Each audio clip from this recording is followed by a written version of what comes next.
Okay, so this week, right, I swear 100% I was ready to sit down with my laptop and start writing an actual proper intro for the show. I had a fresh Google Docs page open in front of me. I had a nice chilled glass of Chianti and a bowl of nibbles off to the side. I was ready for action. But then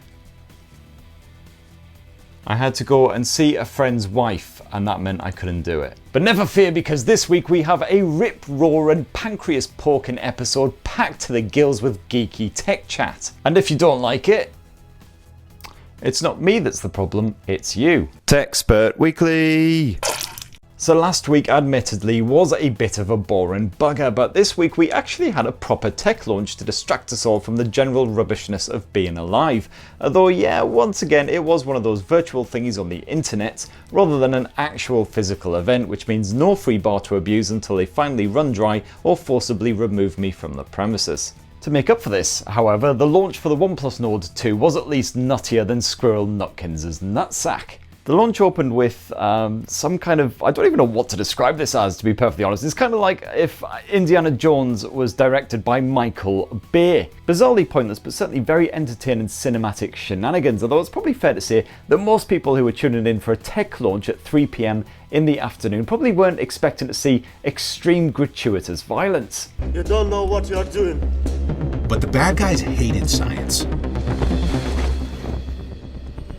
Sure I do. From there it kind of took a swerve into Temple of Doom territory. I was fully expecting to see someone being slowly lowered into burning lava in a sort of rickety cage. Sadly that didn't happen. All that happened after that was that some guy got electrocuted to death. And then some people did eventually come on and actually talk about the phone. The OnePlus Nord 2 hits stores next Thursday from 399 quid, and yet, according to OnePlus, it has everything you could ask for. Everything except for a free bar, obviously, or methane-fueled rocket pants, which I've been praying for now for about 3 decades. Anyway, I digress. The OnePlus Nord 2 may not fill us with alcohol on demand or transport you wherever you desire using only the power of farts, but it does boast some premium specs for that slender asking price. This sequel boosts performance courtesy of the custom MediaTek Dimensity 1200 AI chipset, while the 4500 mAh battery supports Warp Charge 65 tech for filling up in just half a ruddy hour. The 50 megapixel primary shooter uses Sony's IMX766 sensor, and I'm not sure what OnePlus guys were smoking when they came up with this particular promo image, but I'd be highly appreciative if they sent me some in the post. And also, if you go to this much trouble just to bother an owl, then frankly you fully deserve it if the feathery bastard pecks at your eyeballs and shits in the sockets. And yippee hooray, celebrations abound, because my OnePlus Nord 2 unboxing and full in-depth tour is live right now here on TechSpert. So go check that out for an in-depth look at the gaming prowess, the specs, the features, and a bit of a check at that camera tech as well. And if all of that girded your loins sufficiently, well, maybe have a bit of a wander back onto the channel tomorrow. You might well see a comparison between that and the OnePlus Nord Core Edition 5G. And this week, Emojipedia also released draft candidates for the next big emoji dump, and it is quite an eclectic selection. There's a whole bunch of hand stuff, including some that look like they're about to cup an intimate part of your anatomy and ask you to cough. And there's also what looks like several pregnant dudes, although maybe they just went solo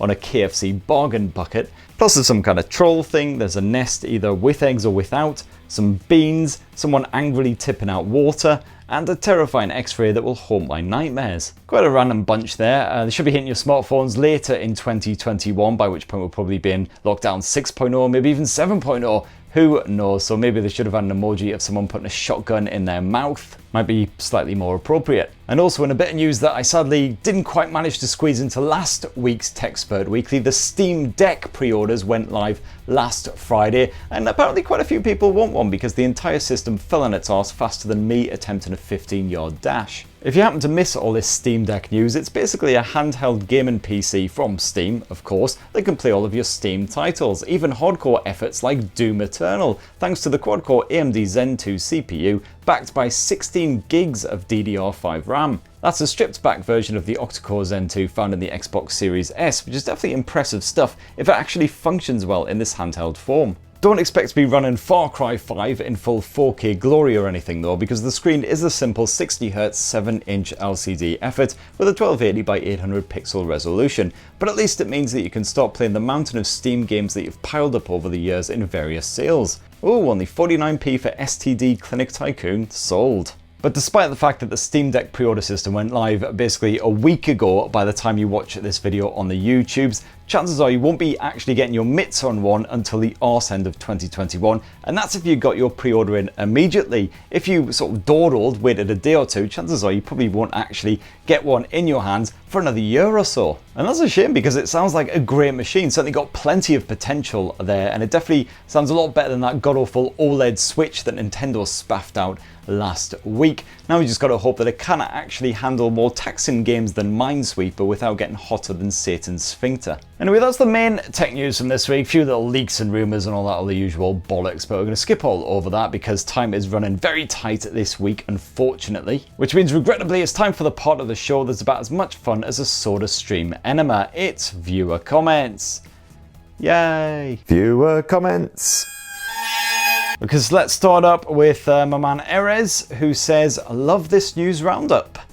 Cheers. The only problem with this is it's kind of hard to detect sarcasm in plain text form. And Gabby says, "The day we get a proper intro is the day that Motorola launches phones at proper intervals." So probably around sort of 2048 then. Though I've got to admit, Gabby, I'm hoping to be comfortably in my grave long before then. Excellent. 2 comments in and already it's turned super bleak. Next up, Dan says, "Had a lot of laughs watching this video. I'm really happy you exist." Again, sarcasm meter completely off the scale. I'm going to assume you were being 100% genuine there though, so thanks Dan. I'm marginally less excited that I exist, but that's what alcohol is for. Next up, Baz Anime says, "As soon as you do this, Valve announces their thing." Yeah, it's always the bloody way, mate. So I usually shoot this video either last thing on a Wednesday or at some point during Thursday, depending on how busy the bloody week schedule is. And of course, that means that inevitably, right after I shoot it, everyone and their sodden mum decides to launch some sort of new tech product, just in time for the video to drop on Friday and for me to look like I've been paying absolute bugger all attention to the tech news. Life was so much simpler when I just used to write words on an internet website.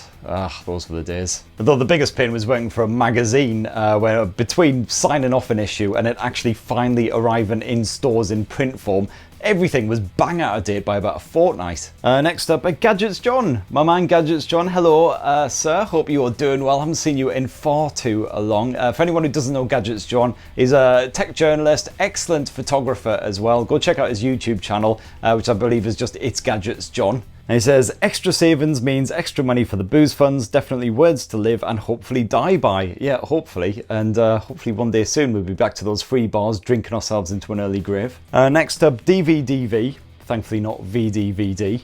Said, "Did you watch Bo Burnham's special Inside? And if so, is that why you did a bit there with a sock?" Yes, I did indeed see his special. Yeah, I've been a fan of Bo Burnham ever since his well back in the day YouTube stuff. It was one of the first things I ever watched on YouTube, I think. And it's actually kind of terrifying how closely his own mental capitulation during lockdown mirrors mine. If you go back and watch some of the earlier Techspert Weekly episodes and then compare with the ones during lockdown, you can see a serious slippery slope right into a massive vat of shit, basically. And yeah, apparently we both came up with the idea of having sock puppet friends to help keep us sane. Mr. Wangsock appeared in an episode of Techspert Weekly several weeks ago. I can't remember which one it was, unfortunately. And it seemed like a good idea at the time, but then most ideas after half a bottle of scotch seem pretty good. Next up, Mike says, "This is basically like watching Hypnotoad. I can't look away." Yeah, I mean, you're very generous to have gone with Hypnotoad there, Mike. I'd have actually compared this show to maybe the aftermath of a horrific natural disaster. Just staring slack-jawed in pure shock, a ringing in your ears, a tightness in your chest, this horrible numb feeling creeping through your entire body, just somehow knowing that the last of your humanity has been stripped from your soul. Except, with more knob jokes. Next up, Franklin Goodwin says, "You know it's dry in Techland when Motorola haven't released a new phone." Oh, well, don't you worry, Franklin, because coincidentally, the day after I shot Techspert Weekly, what happened to land on the doormat here at Techspert Towers? Well, it was another Motorola bloody blower. Motorola, the gift that keeps on giving, just like herpes. The phone in question was the Moto E7i Power. It costs just 80 quid here in the UK, so it's the most affordable smartphone I think I've featured on the channel all year 2021. It's a 6.5-inch HD plus screen, 5,000 milliamp battery, it's a nice big sizable one there. It was a Unisoc SC7 12 something chipset, very basic, very bog standard. I think it's only about like 2 megabytes of RAM as well, so yeah, quite simple performance, but did manage to its way through a game of Call of Duty Mobile. 13 megapixel rear camera, and I mean, you know what, just go and watch the unboxing video if you want all the specs and everything. It's live right now here on TechSpert. It's bloody lovely. I should know, I spent like 3 hours filming the bastard. Next up, Funker Monkey says, I'm waiting for the Tag Heuer investors meeting when they ask how was our exposure on that Mario watch. Well, we were apparently featured on TechSpert Weekly. Oh great, well let's all have a look. So how are you doing today, Mr. Wanksock? Nah, fucking horrible. No, how come? Why do you think? Because I've got a rotten case of pink eye, you bald twat stick. Yeah, and then cue mass firings across the board, no doubt. I'm kind of hoping that most PRs just know not to watch the show at all, because even if their product is featured,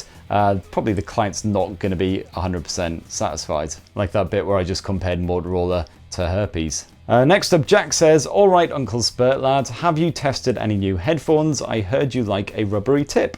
I do, I really do. It's very pleasing fit, you see. And yes, I've reviewed loads recently. The Sennheiser True Wireless, really good. The Beat Studio Buds, my review of that just went live yesterday or the day before. The Edifier Neo Buds as well, which is one of the very first pairs of true wireless earbuds that actually has support for high-res audio streaming as well. So lots of good ones coming out at the moment. If you go check out my reviews for all you need to know. Next up, Luke Lloyd says, is TechSpert Weekly supposed to sound like it's sung to the theme tune of Earthworm Jim? Or is that just a happy coincidence? Well, I definitely didn't consciously make it sound like the Earthworm Jim theme tune, but I definitely see what you mean. And I did used to watch an awful lot of Earthworm Jim. I'm talking far too much Earthworm Jim back in the day, so maybe my brain just kind of subconsciously made it so. And now I've got that theme tune stuck in my head, so cheers. Next we've got some love for the Sony Xperia Play, which I did slightly sort of bash in the last episode. Clive says the Xperia Play was an amazing form factor let down by bad specs and software. Could have been amazing. Also, not actually much love from Clive there. I just read the first bit of that comment and assumed it was all positive. And Ty David says, hey, what's with the dislike of the Xperia Play? I thought it was awesome, could do flawless N64 emulation, and the controller wasn't too bad considering it was packed in behind the phone. Yeah, that's 100% true. It did definitely do some things very well, and the actual controller part of it was actually pretty decent considering,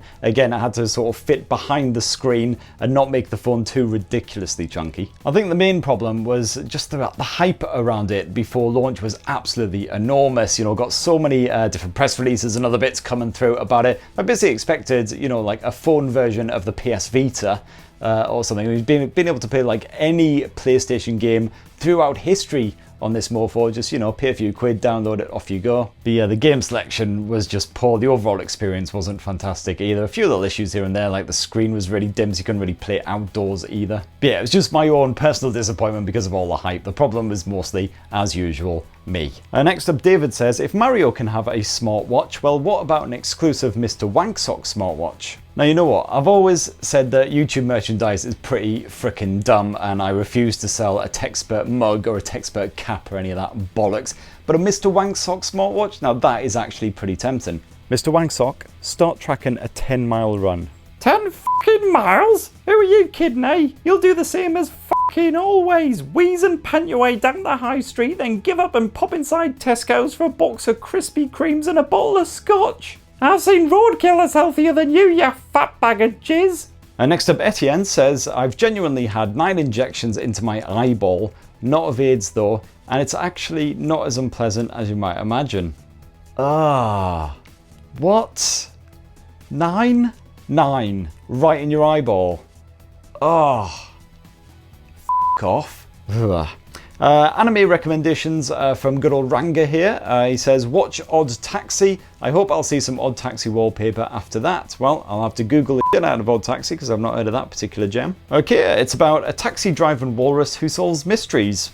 Sold. Sounds absolutely my level of batshit mental. I better make this one of the last comments for the week because I've got to bugger off. So What's New says, how do you manage to output so much content? I think I've just really found the sort of perfect combination of excessive coffee consumption and excessive alcohol consumption. And it kind of makes life pass by in a very sickening blur, but it does wonders for your productivity. But, you know, I mean, to be honest, I used to work on Mobile Choice magazine back in the day, and at long stretches of that, I was the only person working on the mag, which basically not only did I have to write all of the content for the magazine and get it all subbed and put together in a sort of vaguely readable form, but I also had to make sure that the internet website was all filled with stuff as well. Yeah, not just any website, mind you, an internet website. And before my love of a free board drove me into tech journalism, I used to be an IT spod. I used to be working 16-hour days doing programming crap and all that kind of stuff anyway, so I'm used to putting in a bit of a shift. Basically, you works until you dies. Fun times. And on that cheery little note, what's going on next week?